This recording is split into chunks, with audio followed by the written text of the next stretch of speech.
মা তাহলে আজকে কি রেসিপি বানাচ্ছ? আজকে আমি আলু কুমড়োর ঝাল বানাবো। আলু আর কুমড়োর কুমড়ো ঝাল। দিয়ে ঝাল। আচ্ছা, চলো তাহলে দেখা চলে যাক নাকি। এসো, চলে এসো।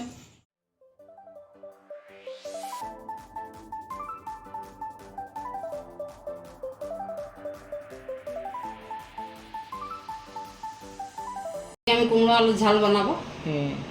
তো সেটার জন্য তোমার এই কুমড়া আলু। হ্যাঁ, একটা আলু দিয়েছি, এইভাবে কেটে নিয়েছি ডুমো ডুমো করে। কুমড়োটাও এইভাবে কেটে নিয়েছি। আচ্ছা, কুমড়া আলু নাকি? হ্যাঁ, চলো তাহলে কুমড়ো দেখা যাক। আলুর ঝাল। কুমড়া আলুর ঝাল। বন্ধুরা চলুন এরপর পরের স্টেপে দেখাচ্ছি কি হচ্ছে। 2 চামচের মতো দেবো, বড় চামচে।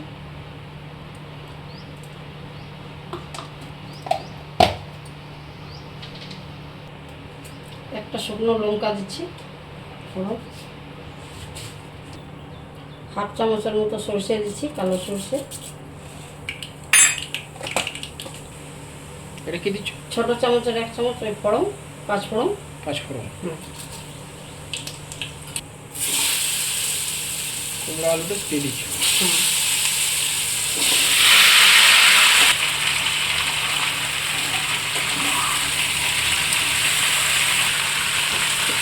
এইখানে আমি স্বাদ মতো নুন দিচ্ছি, 1 চামচের মতো লাগবে আমার। একটু হলুদ গুঁড়ো দেবো। হলুদ গুঁড়ো। হ্যাঁ,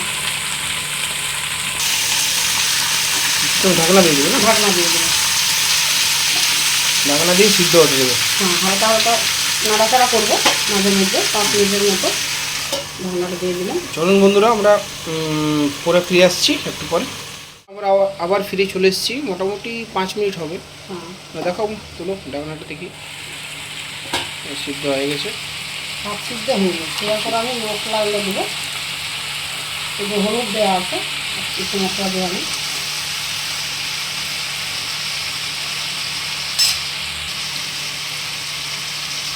এখানে আমি জিরে গুঁড়ো দিচ্ছি, ছোটো চামচের 1 চামচ।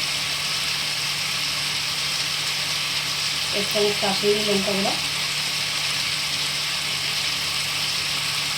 1/2 চামচ ধনে গুঁড়ো। 1 চামচ আমাদের বাড়িতে বানা ভাজা মশলাটা, ধনে জিরে আর লঙ্কা কেটে দিয়ে দিচ্ছি।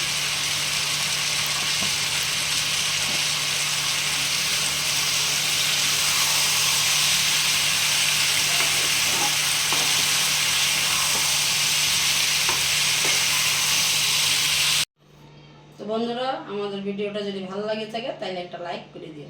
তো হয়ে গেছে, এই দেখুন আরেকটু সিদ্ধ হবে। আমি এইভাবেই ঢাকনা দিয়ে দিয়ে আমি এটা নাড়াচাড়া করবো সিদ্ধ হওয়া পর্যন্ত। আবার আমি ঢাকনাটা দিয়ে দেবো। ওটা থেকে জল বেরোচ্ছে খুব। আচ্ছা, ঢাকনা দিয়ে কতক্ষণ তো করে রাখবেন? 5 মিনিটের মতো, তাহলে আমার পুরো সিদ্ধ হয়ে যাবে। তো বন্ধুরা চলুন 5 মিনিট পরে আবার ফিরে আসছি। আমরা আবার 5 মিনিট পরে মায়ের রান্নাঘরে চলে এসেছি। এই যে ঢাকনাটা তুলে, এই তো তোমার কুমড়োটায় খুব জল বেরোচ্ছিলো, আমি কিন্তু জল দিইনি। দেখুন এইভাবে সিদ্ধ হয়ে গেছে কি, এই যে পুরো সিদ্ধ হয়ে গেছে। সিদ্ধ হয়ে গেছে। তো আমি এখন নামাবো। এটা আমার রেডি হয়ে গেছে। গ্যাসটা অফ করে দিচ্ছি। বন্ধুরা আপনার ভিডিওটা তো পুরোই দেখেছেন, এইভাবে আপনারাও কুমড়ো কিন্তু বানিয়ে খান, এই রেসিপিটা বানান বাড়িতে। এবং আমাদের ভিডিওটা ভালো লাগলে অবশ্যই লাইক কমেন্ট শেয়ার করবেন। তাহলে আজকের মতো এখানেই শেষ করলাম ভিডিও। আগামী দিন আরেকটা নতুন রেসিপির সাথে আপনাদের সাথে দেখা হচ্ছে। টাটা।